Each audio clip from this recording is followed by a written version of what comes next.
Picture this. You're 26 years old. You are fighting your way out of addiction. You've got a partner who's older, successful, stable, the kind of man your family always hoped you'd end up with. On paper, your life is finally okay. And then you sneak off to a bathhouse behind his back, and someone brutally attacks you. And instead of calling the police, you go home and lie about it. That's the first 10 pages of Bathhouse by PJ Vernon. And I have some thoughts about the characters, about how recovery is portrayed, about the older and younger relationship of the main characters, and about whether this book earns kudos for the anxiety it puts you through.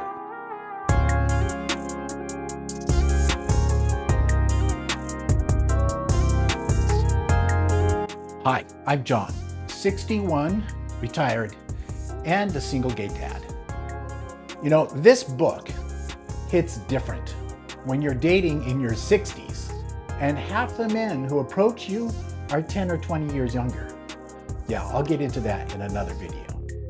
But first, quick premise of Bathhouse. No spoilers here. Oliver Park is our narrator for a chunk of the book. 26, a recovering addict, and in a relationship with Nathan, a wealthy surgeon who is considerably older than him. You've got the whole Washington, D.C. townhouse, the dog, the whole gay elite life together. Perfect, right? And then Oliver visits a bathhouse for an anonymous hookup, and it goes violently wrong. He survives, but he's marked, literally. There's a bruise on his neck that he just can't explain away. And instead of telling Nathan the truth, he starts lying, badly. And that lie is the engine that drives the entire rest of the book, because the man who attacked him doesn't just fade into the darkness. That's when the threats start.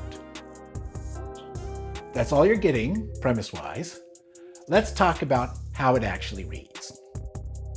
All right, what didn't work for me? The characters. I want to start with my honest reservation because I think it matters more than the plot mechanics. I did not like either one of these main characters. And look, unlikable characters aren't automatically a problem. Plenty of great thrillers are built on people you wouldn't want at your dinner table. But there's a difference between unlikable and compelling, and unlikable in a way that makes it hard to even root for their safety. For a good stretch of this book, I felt like I was watching two people I didn't particularly want to see get rewarded. I just wanted to see what mess they would make next. Oliver spends most of the book lying, manipulating, and making increasingly reckless decisions that put himself and the people around him in danger. Now, I understand the narrative logic in this. He's terrified. He's in survival mode. His instinct under pressure is to control the story. Can you say addict behavior? Instead of telling the truth. That's psychologically real. But understanding why a character behaves a certain way doesn't automatically make you invest in them. There's a difference between empathizing with someone's damage and actually liking who they are at their core. And Nathan, I'll be blunt, the other character, Nathan, doesn't really read like a loving older partner. He reads more like a bitter, controlling one. The surveillance, the way he manages Oliver, the condescension baked into how he talks to him. I really didn't like him at all. Nathan is unsettling. He's not romantic. He's a stereotypical controlling daddy figure, and I just hate that kind of stereotype. So going in, if you're hoping for a couple that you're going to root for, you need to temper that expectation in this book. This is not a book about a relationship worth saving. It's a book about a relationship that desperately needs examining. I also want to spend a minute talking specifically about how the book handles Oliver's addiction and his recovery, because this is where I had the most mixed feelings. And I'm coming at this from the point of view of, honestly, a recovering alcoholic. Granted, one who has been sober for years, not new to this like Oliver is. So that will color my perceptions of the character. To this book's credit, PJ Vernon doesn't make Oliver's addiction a cheap plot device or punchline. There's real attention paid to the shame as the underlying current of his character. The way Oliver's fear of losing everything isn't just about Nathan finding out about the trip to the bathhouse. It's tangled up with his fear of relapsing and his fear of becoming what he used to be again. That's a genuinely honest piece of characterization. Shame and fear are most certainly something that I can relate to. But, and this is my hesitation, Oliver's recovery often felt more like narrative texture than something the book was actually interested in exploring with any depth. Really, Oliver isn't in recovery in this book, and his doctor husband should know that.